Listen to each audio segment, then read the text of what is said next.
Halo ladies and gentlemen, welcome back again di We Are Listening.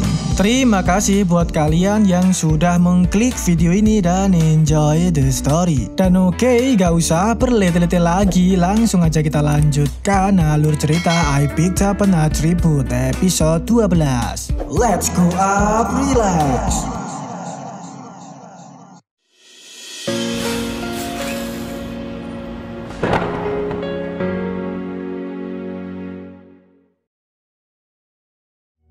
Lanjut dari episode kemarin, memperlihatkan si Asia yang pada akhirnya datang juga di TKP, tempat pertarungan Mbah Ketua dan Priamo. Nampak Asia sepertinya sudah berhasil meningkatkan tingkatan kultivasinya. Bahkan Priamo yang tadinya mau go home pun tidak jadi mangkat. Ya, karena melihat kedatangan Asia ini, Priamo merasakan bahwa aura energi spiritualnya Asia ini sangat tidak asing. Sementara Asia pun menanyakan bagaimana keadaan Mbah Ketua. Guru Le pun mengatakan bahwa Mbah Ketua menerima serangan dahsyat dari Priamo. Takutnya beliau ini akan segera innalillahi. Akan tetapi di situ pria gondrong langsung menyaut, "Jangan panik, menurutku dia masih bisa diselamatkan." Lalu tanpa berlete-lete lagi, pria gondrong pun langsung meluncurkan jurusnya untuk menghentikan pendarahan si Mbah Ketua dan menyuruh Guru Le dan Guru Liu memberikan energi spiritual kepada Mbah Ketua. Setelah itu, si Asia pun juga menyuruh si Yuni untuk membawa mereka semua pergi dari sini, ya supaya aman. Sedangkan Asia akan solo ring melawan Priamo serta babu-babunya. Kelompok Bapak Kuning yang melihat Yuni dan kawan-kawan kabur berusaha untuk menghentikannya. Tapi ya sudah jelas sekali Asia akan langsung dengan cepat ngeponteng-ponteng kelompok Bapak Kuning itu. Sepertinya kekuatannya Asia sekarang benar-benar telah meningkat drastis. Bapak Kuning yang melihat kawannya terponteng-ponteng langsung ikut beraksi meluncurkan jurus andalannya, yaitu teknik napas bola langit. Namun sayang sekali sekarang jurus itu sudah tidak ada apa-apanya lagi bagi Asia. Dengan mudah Asia menyerang balik hingga membuat Bapak Kuning delosor. Priamo yang melihat kejadian itu pun langsung memerintahkan kelompok Bapak Kuning pergi aja daripada dijadikan tempe sama si Asia. Karena Priamo memutuskan untuk menghadapi Asia seorang diri. Di situ Priamo akhirnya ingat bahwa Asia lah yang telah menghancurkan cloningannya pada saat di lonceng segede gaban kemarin. Ya, si orang merah dulu. Priamo masih saja kepo dengan kekuatan si Asia. Sebenarnya apa tingkatan si Asia ini? Dan Asia pun menunjukkan tingkatannya seraya berucap, "Lihatlah sendiri." Terlihat di situ si Asia ternyata sekarang bisa menggunakan kekuatan lonceng spiritual. Seperti si orang merah cloningannya Priamo. Padahal Priamo butuh waktu bertahun-tahun untuk mengontrol lonceng-lonceng itu. Bagaimana bisa hanya selang beberapa hari si Asia ini bisa mengontrol lonceng spiritual itu. Dengan begitu Priamo pun memutuskan untuk segera melenyapkan Asia saja. Jika Asia ini masih tetap hidup, maka akan menimbulkan masalah besar nantinya. Dan diluncurkanlah serangan Priamo menuju ke arah Asia. Tapi si Asia ini masih saja sanggup menahan serangan si Priamo. Di situ masih belum jelas apa tingkatan Asia ini karena si Asia ini belum menunjukkan secara jelas kepada Priamo, membuat Priamo ini menebak-nebak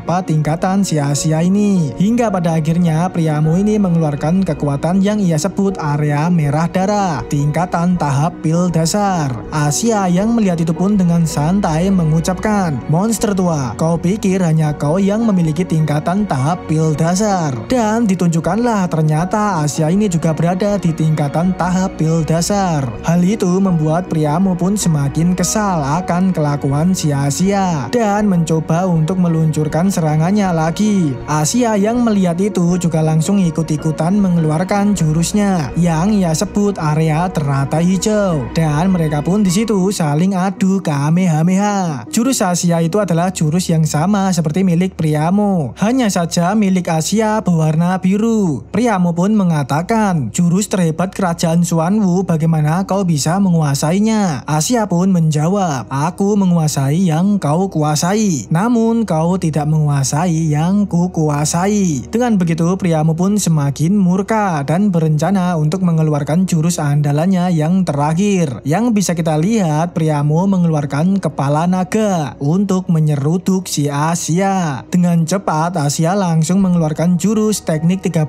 pedang tiada tanding. Ya, jurus yang ia ciptakan kemarin. Tak disangka jurus teknik pedang itu benar-benar hebat hingga dapat membelah kepala naga si Priamu. Ya, dedel duel gitu. Dengan terjadinya itu membuat Priamu pun langsung sedikit melemah, kelemar-kelemar, lemes. Asia pun menyuruh Priamu untuk menyerah aja. Akan tetapi si Priamu ini masih tetap ngeyel untuk tidak akan menyerah begitu aja. Bersamaan dengan itu si Priamu ini mengeluarkan jurusnya lagi, yang seketika muncul aura merah naga yang mengikat tubuh Asia. Jurus itu ialah jubah pemakan roh yang bisa membuat orang mokat seketika. Beruntungnya karena Asia ini dapat mengontrol lonceng spiritual, dengan kekuatan lonceng itu Asia bisa berteleport, ya bertukar posisi dengan keberadaan Priamu. Alhasil malah Priamu lah yang terkena oleh jurus naga jubah pemakan roh tersebut, yang seketika langsung membuat Priamu ini innalillahi mokat di TKP.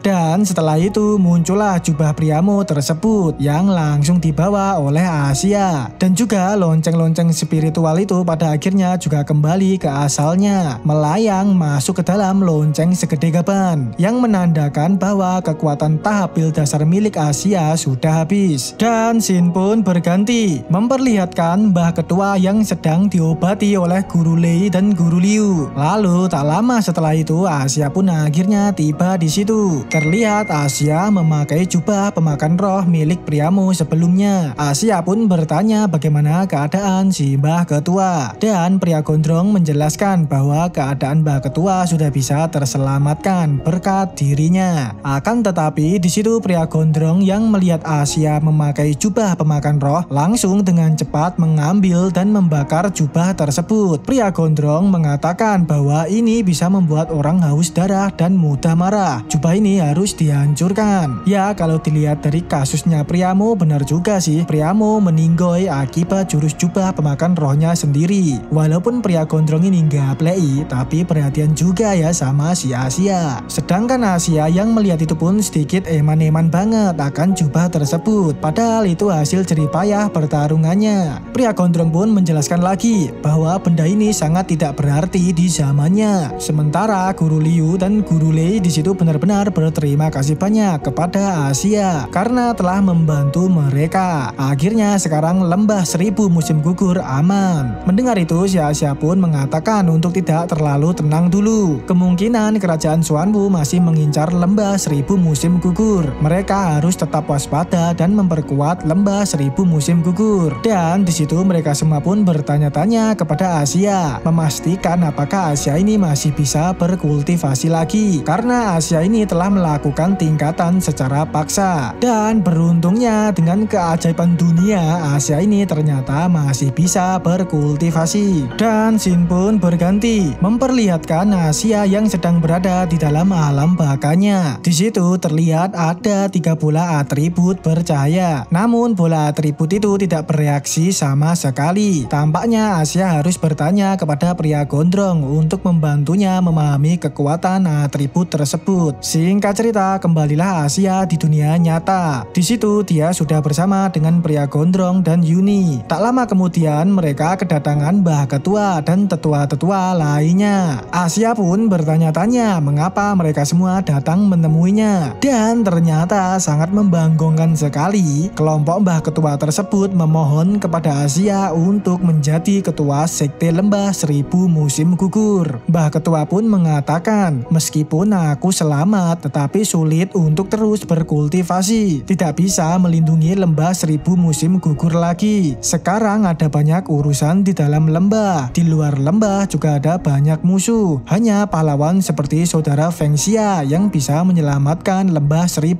musim gugur. Asia yang mendengar itu pun benar-benar kadapat dan terbanggongkan oleh permintaan si Mbah Ketua ini. Sementara si pria gondrong pun berbisik kepada Asia, "Bocah, sekarang tempat ini sudah ludes dan para anggotanya pekok-pekok payah semua. Kalau tinggal di sini, entah kapan kau nanti akan bisa menyelamatkan tubuh asliku dari tanah peninggalan dewa kuno." Asia di situ pun berusaha untuk berpikir keras, memutuskan hal yang membanggongkan ini. Singkat cerita, setelah terus berpikir keras, pada akhirnya pun si Asia ini memutuskan untuk menerima tawaran si Mbah Ketua untuk menjadi ketua Lembah Seribu Musim Gugur, memimpin, membangun, dan memperkuat sekte Lembah Seribu Musim Gugur. Dan episode pun bersambung, ladies and gentlemen. Terima kasih buat kalian yang sudah menonton video ini sampai habis. Kalian benar-benar andalan. Dan oke, ladies and gentlemen, kita tutup videonya sampai di sini aja. Jangan lupa untuk subscribe dan aktifkan tong-tongnya ya, supaya tidak ketinggalan video terbaru dari We Are Listening. Dan oke, ladies and gentlemen, see you in the next level. Goodbye.